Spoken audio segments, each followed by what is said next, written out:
Can we stop guessing if our new starter is ready to bake with? Hi, I'm Annette, micro baker in Chicago and owner of Dough My Goodness Bakery, and I'm here to help you simplify sourdough.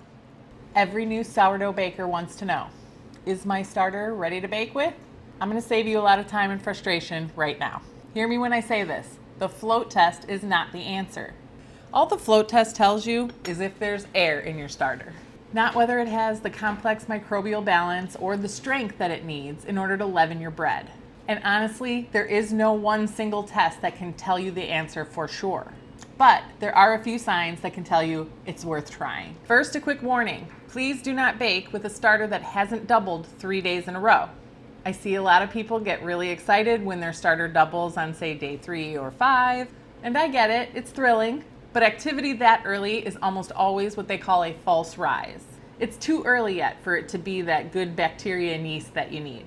The problem is that it's the dangerous bacteria spiking. They get loud early on, but then die off as your starter matures. You need to be patient and wait them out. And that's what fermentation's all about.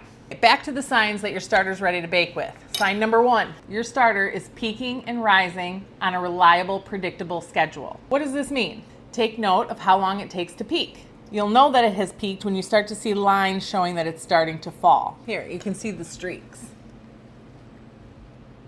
You'll want to see that happen several days in a row at about the same timeline.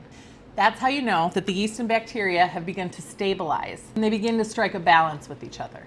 Sign number 2, it can begin to handle increasing feeding ratios and still perform. In most sourdough recipes, your starter's running at about a 1-to-5 ratio, meaning 1 part starter, 5 parts flour. That's a lot of heavy lifting for a starter that's barely handling a 1-to-1 ratio.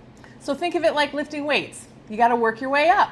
Once it doubles reliably at 1-to-1, you move up to 1-to-2, then 1-to-3, then 1-to-4, and so on. If it can hit that 1-to-5 range and still rise reliably, you're much more likely to be set up for a good bake. But don't stop at 1-to-5. Higher ratios do take longer to peak, but that's actually a good thing. So can you try to bake before you get to 1-to-5? Absolutely, and it may surprise you, but the only way to know for sure is to bake with it. This video is part of my new starter care playlist, so go watch the rest. It'll help, I promise. I have playlists covering every part of the sourdough journey. So go there and learn all the things. Oh, and if you don't have a starter yet, it's not too late to grab some of my dehydrated Jane dough. She's strong, reliable, she'll get you on track fast, and she'll help you bake the most amazing bread you've ever tasted. The link is on the screen and in my bio. Happy baking.